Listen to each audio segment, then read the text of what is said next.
새벽 오스트리아전이 끝난 직후 그동안 누구보다 말을 아껴왔던 손흥민이 결국 참았던 감정을 드러냈습니다.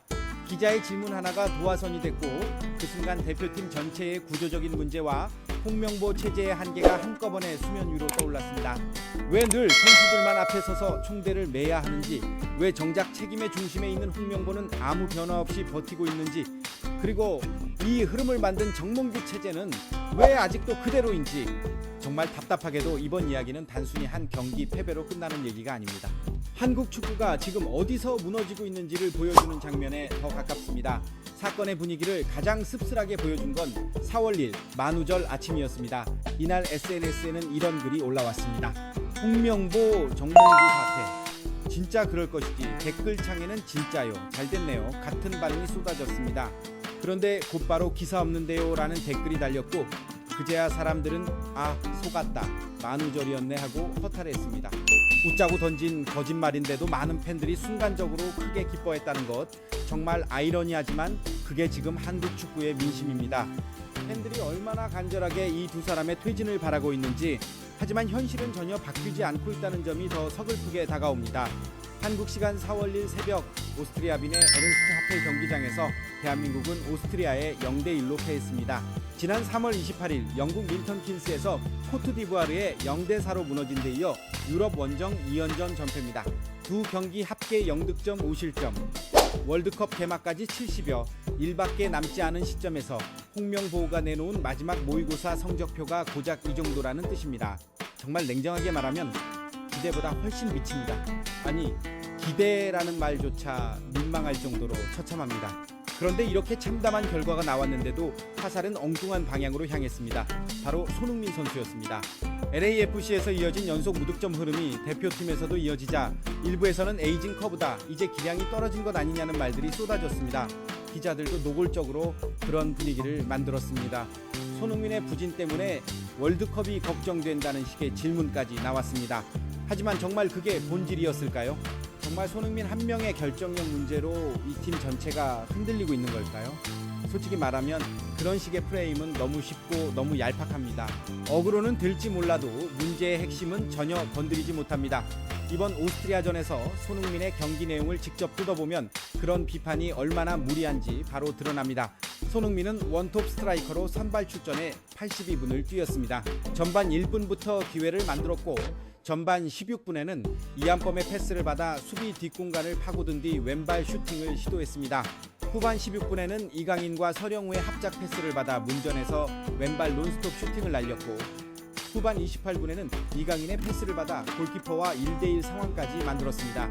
총 3차례의 결정적인 슈팅 기회, 숫자만 봐도 그리고 장면만 봐도 마냥 사라져 있던 경기가 아니었습니다. 그런데 결과는 어땠습니까? 첫 번째는 오스트리아 수비수에 막혔고, 두 번째는 골대를 간발의 차로 벗어났고, 세 번째는 골키퍼 패트릭 펜츠의 선방에 막혔습니다. 기회는 분명히 있었습니다. 하지만 끝내 골문을 열지 못한 겁니다. 외신 통계도 꽤 분명했습니다. 슈팅 3개, 기회 창출 2회, 정확한 크로스 1개, 볼 리커버리 3개, 결투 승리 4회. 이게 오스트리아전 손흥민의 기록입니다. 이 수치를 두고 기량이 떨어진 선수라고 단정하는 건 너무 성급합니다. 오히려 기회를 만들고 끊임없이 움직이고 계속해서 마무리를 시도했다는 증거에 더 가깝습니다. 하지만 마지막 한 끗이 안 들어갔습니다. 골키퍼에게 막혔고 골대를 살짝 비껴갔고 그렇게 결과만 남았습니다. 그런데 바로 그 장면만 붙잡고 나이가 문제다, 이제 예전 손흥민이 아니다, 이렇게 몰아가는 건 사실상 손쉬운 희생양 만들기에 가깝습니다. 정말 공정하게 말하면 그건 분석이 아니라 몰아가기입니다. 손흥민은 이번 경기에서도 가만히 숨어 있지 않았습니다. 볼이 오면 직접 해결하려고 했고, 공간이 보이면 뛰었고, 동료와 연기하면서 어떻게든 신마리를 만들려 했습니다. 그런데도 공격이 살아나지 않았다면 그건 한 선수의 발끝만 탓한다고 해결될 문제가 아닙니다. 진짜 문제는 따로 있는데 자꾸 가장 앞에 서 있는 선수한테만 책임을 들이밀고 있는 겁니다. 누가 봐도 지금 대표팀은 손흥민 혼자 멱살 잡고 끌고 갈 수 있는 구조가 아닙니다. 그런데도 여론의 일부는 또 손흥민에게 밥줄처럼 모든 걸 걸어놓고 골이 안 나오면 바로 흔들기부터 들어갑니다. 이건 너무 가혹합니다. 그리고 무엇보다 너무 비겁합니다. 경기 직후 손흥민은 결국 입을 열었습니다. 평소라면 팀을 감싸고 스스로 짊어지고 끝까지 조심스럽게 말하던 선수입니다. 그런데 이번만큼은 분위기가 달랐습니다. 참을 만큼 참았다는 느낌이 분명히 묻어났습니다. 손흥민은 기량이 떨어졌다고 생각하지 않는다. 내가 해야 할 위치에서 최선을 다하고 있다. 몸 상태도 나쁘지 않다고 말했습니다. 이 말은 단순한 해명이 아니었습니다. 지금 자신에게 쏟아지는 시선이 얼마나 부당한지, 그리고 문제의 초점이 얼마나 잘못 맞춰져 있는지를 정면으로 되받아친 말이었습니다. 정말 중요한 건 여기서부터입니다. 손흥민은 개인 비판을 받아치면서도 결국 더 큰 문제를 향해 시선을 돌리기 시작했습니다. 손흥민은 경기 후 인터뷰에서 아주 뼈있는 말을 남겼습니다. 토트넘에 있을 때도 10경기 동안 골을 못 넣은 적이 있었는데 그때도 기량이 떨어졌다고 생각했느냐고 되물었습니다. 이 한마디는 단순한 감정 섞인 반응이 아니었습니다. 정말 핵심을 찌른 말이었습니다. 골이 안 들어갔다고 해서 모든 걸 선수 개인의 하락세로 몰아붙이는 시선, 그 익숙하고도 무책임한 프레임의 정면으로 선을 그은 겁니다. 그리고 이어진 말은 더 묵직했습니다. 골로만 얘기하는 것 자체가 이런 질문을 받는 것은 리스펙을 받지 못하는 것 같다고 했습니다. 평소 웬만한 자극에도 말을 아끼던 손흥민이 여기까지 말했다는 건 그만큼 지금 상황이 예민하고 답답하다는 뜻입니다. 정말 참을 만큼 참았다는 느낌이 강하게 남습니다. 그런데 더 주목해야 할 대목은 바로 그 뒤였습니다. 손흥민은 300전술의 완성도 문제를 직접 언급했습니다. 어느 포메이션을 써도 100%를 만드는 건 쉽지 않다. 포백을 써도 100% 만족할 수는 없다. 다만 선수가 가장 잘할 수 있는 부분을 키우는 게 중요하다고 말했습니다. 표현 자체는 최대한 완곡했습니다. 하지만 그 안에 담긴 메시지는 분명했습니다. 지금 대표팀은 선수들이 가장 잘할 수 있는 환경 속에서 뛰고 있지 않다는 겁니다. 다시 말해 문제가 선수 개인에게만 있는 게 아니라 팀을 움직이는 구조와 방향 자체에 있다는 지적입니다. 정말 솔직히 말하면 이건 상당히 큰 발언입니다. 에둘러 말했을 뿐이지 사실상 체제 전체를 겨눈 말이기 때문입니다. 손흥민이 바라본 대표팀의 문제는 한두 가지가 아니었습니다. 그는 대표팀의 공수 전환 문제, 선수 포지셔닝 문제, 전술 숙련도의 문제를 짚었습니다. 이 말은 곧 아직도 팀 안에서 기본적인 조직 완성도가 제대로 만들어지지 않았다는 뜻입니다. 월드컵 개막까지 70여 일밖에 남지 않은 시점입니다. 그런데도 공수 전환이 매끄럽지 않고 선수들이 어디서 어떻게 서야 하는지 여전히 불안하며 전술이 몸에 붙지 않았다는 얘기가 주장 입에서 나온 것입니다. 이건 절대 가볍게 넘길 수 있는 말이 아닙니다. 정말 냉정하게 보면 지금 대표팀은 마지막 점검 단계가 아니라 아직도 조립 중인 팀처럼 보인다는 얘기와 다를 바 없습니다. 결국 손흥민의 발언은 자기 자신을 향한 비난을 반박하는 데서 끝나지 않았습니다. 더 본질적인 질문으로 넘어갔습니다. 왜 선수들이 가장 잘할 수 있는 옷을 입지 못하고 있는가? 왜 대표팀은 여전히 맞지 않는 구조 안에서 허우적대고 있는가? 왜 매번 경기 후에는 선수들만 앞에 서서 설명하고 해명해야 하는가? 정말 이상하지 않습니까? 결과가 안 좋으면 늘 선수들이 고개를 숙입니다. 비판도 먼저 맞습니다. 인터뷰도 그들이 나와서 해야 합니다. 그런데 그 뒤에서 전체 방향을 잡아야 할 사람은 늘 흐릿합니다. 이것이야말로 지금 팬들이 가장 분노하는 지점입니다. 그리고 이런 문제의식은 경기 도중 포착된 한 장면에서 더 적나라하게 드러났습니다. 하이드레이션 타임. 그러니까 물 보충 휴식 시간에 충격적인 모습이 잡혔습니다. 이강인 선수가 동료들을 직접 불러 모아 전술 지시를 하고 있는 동안 홍명보 감독은 그 자리에서 아무것도 하지 않은 채 머리카락만 쓸어 올리고 있었다는 겁니다. 이 장면은 경기 직후 곧바로 크게 퍼졌습니다. 해외 한국 축구 관련 계정들도 여기에 반응했습니다. 감독이 물 마시는 시간에 아무것도 안 하고 서성거리고 있다. 정말 대단하고 훌륭한 코칭이라고 비꼬는 식의 비난까지 나왔습니다. 표현은 비꼬미였지만 팬들이 그 장면을 받아들인 감정은 훨씬 더 깊었습니다. 처참하다는 것, 그리고 이 팀이 지금 얼마나 무기력하게 흘러가고 있는지를 상징적으로 보여줬다는 것입니다. 정말 감독이 중심을 잡아야 할 순간이었습니다. 실점 이전이든 이후든 흐름을 가다듬고 선수들에게 분명한 메시지를 줘야 하는 시간입니다. 그런데 정작 선수들이 먼저 모여서 이야기하고 감독은 옆에서 멀뚱히 있는 모습으로 비쳤습니다. 이건 팬들 입장에서 그냥 넘기기 어려운 장면입니다. 선수가 스스로 분위기를 끌어올리고 전술까지 정리해야 한다면 대체 벤치의 역할은 무엇이냐는 말이 나올 수밖에 없습니다. 정말 심하게 말하면 감독이 아니라 선수들이 현장에서 판을 짜고 있는 것처럼 보였다는 겁니다. 그래서 일부 팬들 사이에서는 입을 다물고 쳐다보면서 머리만 쓸어 올리는 모습이 현재 홍명보의 수준이라는 거친 말까지 터져나왔습니다. 감정이 과격하긴 하지만 그만큼 누적된 실망이 크다는 뜻입니다. 교체 운영도 마찬가지였습니다. 후반에 실점하며 반드시 동점 골이 필요했던 상황, 그때는 용병술의 과감함이 절실했습니다. 누군가는 한 줄을 더 올리고 누군가는 포메이션에 칼을 대고 경기의 흐름을 억지로라도 바꾸려는 시도를 해야 하는 순간이었습니다. 하지만 홍명보 감독의 선택은 결국 같은 포지션끼리 바꾸는 수준의 교체에 머물렀습니다. 틀을 깨지 않았고 판을 흔들지도 못했습니다. 정말 답답한 건 바로 이 부분입니다. 지고 있는 경기인데도 시간은 줄어드는데도 벤치는 여전히 안전한 선택만 반복했습니다. 그러니 팬들 눈에는 변화가 아니라 버티기로 보일 수밖에 없습니다. 같은 날 웸블리에서 일본은 잉글랜드를 1대0으로 꺾었습니다. 일본 역시 3-4-3 포메이션을 사용했습니다. 하지만 모리아스 감독은 필요한 순간 공격 자원을 과감하게 전진 배치하며 결승골을 만들어냈습니다. 같은 포메이션인데 결과가 완전히 달랐습니다. 그런데 진짜 중요한 건 포메이션 이름이 아닙니다. 그 포메이션을 경기 상황에 맞게 어떻게 살아 움직이게 하느냐입니다. 일본은 같은 틀 안에서도 변화를 만들었고 한국은 같은 틀 안에서 멈춰 있었습니다. 바로 그 차이가 지금 홍명보 감독의 한계를 더 선명하게 보여줍니다. 포메이션은 같아도 운영의 디테일과 결단력은 전혀 달랐습니다. 정말 현실적으로 말하면 문제는 300이냐 포백이냐가 아니라 그걸 다루는 손의 수준입니다. 경기를 중계하던 해설위원들의 반응도 싸늘했습니다.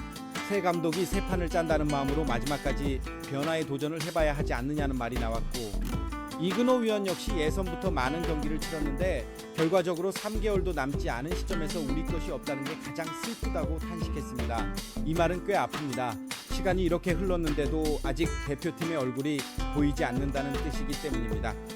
무엇을 하려는 팀인지, 어떤 방식으로 이기려는 팀인지, 어떤 장점을 끝까지 밀어붙이려는지 보이지 않는다는 겁니다. 정말 이것만큼 답답한 일도 없습니다. 선수는 있는데 팀의 색이 없고 경기는 하는데 축적이 안 보입니다. 결국 손흥민이 말한 문제와 해설위원들의 한숨은 같은 방향을 가리키고 있었습니다. 이건 누구 한 명의 골 결정력 문제가 아닙니다. 홍명보 체제 전체가 지금 멈춰서 있다는 얘기입니다. 이런 상황에서 정몽규 대한축구협회장의 행동은 또 다른 분노를 불러왔습니다. 오스트리아전 패배 직후 침울하게 라커룸을 빠져나오는 선수들에게 그는 활짝 웃으며 손을 내밀었습니다. 이 장면이 전해지자 SNS에서는 곧바로 비판이 터져나왔습니다. 부정청탁 논란과 이상한 감독 선임으로 선수들과 한국 축구를 위기에 빠뜨린 장본인이 저 상황에서 웃음이 나오느냐는 반응이 쏟아졌습니다. 정말 팬들 입장에서는 허탈할 수밖에 없습니다. 경기 내용도 참담했고 분위기도 무거웠고 선수들은 말 그대로 고개를 들기 힘든 상황이었는데 정작 그 책임의 정점에 있는 사람은 너무 가벼워 보였기 때문입니다. 정말 솔직히 말하면 그 웃는 얼굴 하나가 지금 한국 축구 행정의 감각이 어디까지 무너졌는지를 보여주는 것 같다는 반응까지 나오는 이유입니다. 문제는 단순히 표정 하나가 아닙니다.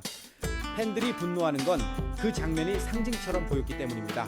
지금까지 감독 선임 과정에서부터 납득하기 어려운 결정들이 이어졌고 그 결과는 코트디부아르전 0대4 패배와 오스트리아전 0대1 패배로 돌아왔습니다. 그런데도 아무도 책임지는 모습은 보이지 않습니다. 늘 경기 후 가장 먼저 고개 숙이는 건 선수들입니다. 손흥민이 나와 말하고 이강인이 뛰고 김민재와 이재성이 몸으로 버팁니다. 하지만 정작 판을 만든 사람들은 뒤로 물러나 있습니다. 정말 답답한 건 바로 여기입니다. 책임은 위에서 만들어졌는데 고통은 아래에서 다 떠안고 있다는 점입니다. 이 구조가 계속되는 한 팬들의 분노는 절대 잦아들 수 없습니다. 한편 오스트리아전과 같은 날 한국의 월드컵 첫 상대도 결정됐습니다. UEFA 플레이오프 결승에서 체코가 덴마크를 승부차기 끝에 꺾으면서 한국의 첫 상대가 체코로 정해졌습니다. 이 소식이 전해지자 팬들 사이에서는 벌써부터 복잡한 반응이 나왔습니다. 상대가 누구냐의 문제를 넘어서 지금 같은 완성도로 월드컵에 들어가서 과연 버틸 수 있겠느냐는 불안이 더 크게 퍼진 겁니다. 그리고 더 씁쓸한 말도 나왔습니다. 만약 손흥민과 이강인이 어떻게든 팀을 이끌어 체코와 남아공을 넘어 16강에 오른다면 그 공을 또 정몽규와 홍명보가 자기들 업적으로 포장하며 나타나는 것 아니냐는 우려입니다. 정말 자조적이지만 팬들이 왜 이런 말까지 하게 됐는지 생각해보면 웃고 넘길 얘기가 아닙니다. 지금 총대를 메고 싸우고 있는 건 결국 선수들입니다. 손흥민, 이강인, 김민재, 이재성, 이 선수들은 말 그대로 앞에서 다 맡고 있습니다.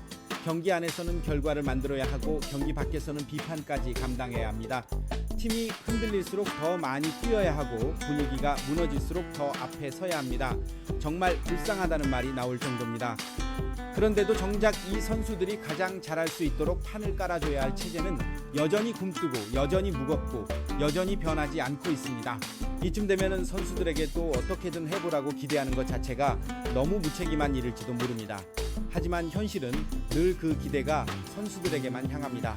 그게 지금 한국 축구가 가장 잔인한 방식으로 굴러가는 지점입니다. 손흥민의 이번 발언이 그래서 더 중요합니다.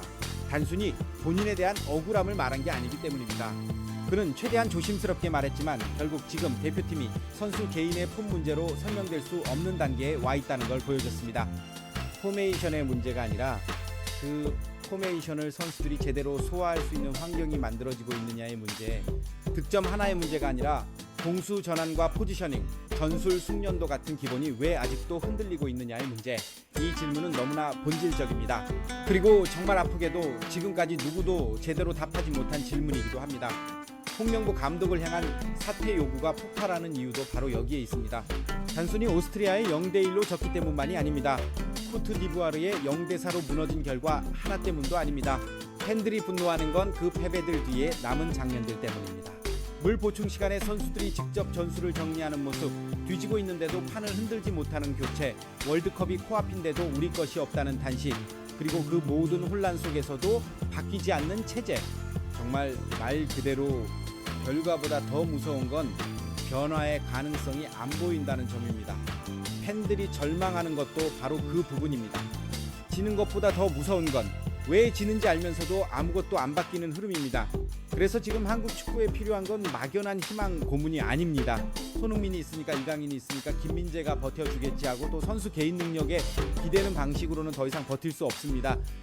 월드컵에 가서도 이 선수들이 어떻게든 해결해 주겠지 하는 기대만으로 시간을 보내기에는 지금 보여주는 징후가 너무 심각합니다. 필요한 건 냉정한 책임 규명입니다. 누가 어떤 선택을 했고 왜 그 선택이 여기까지 팀을 몰고 왔는지 분명히 따져야 합니다. 그래야만 마지막 월드컵을 준비하는 손흥민의 시간이, 그리고 지금 대표팀 선수들이 흘리고 있는 땀이 헛되게 소비되지 않습니다. 만우절 거짓말처럼 홍명보, 정몽규 사태라는 소식이 진짜였으면 좋겠다고 바라는 팬들의 마음이 오늘도 허공을 맴돌고 있습니다. 그 말이 농담처럼 퍼졌다는 사실 자체가 이미 한국 축구의 현실을 설명해 줍니다. 정말 팬들이 원하는 건 과한 기적이 아닙니다.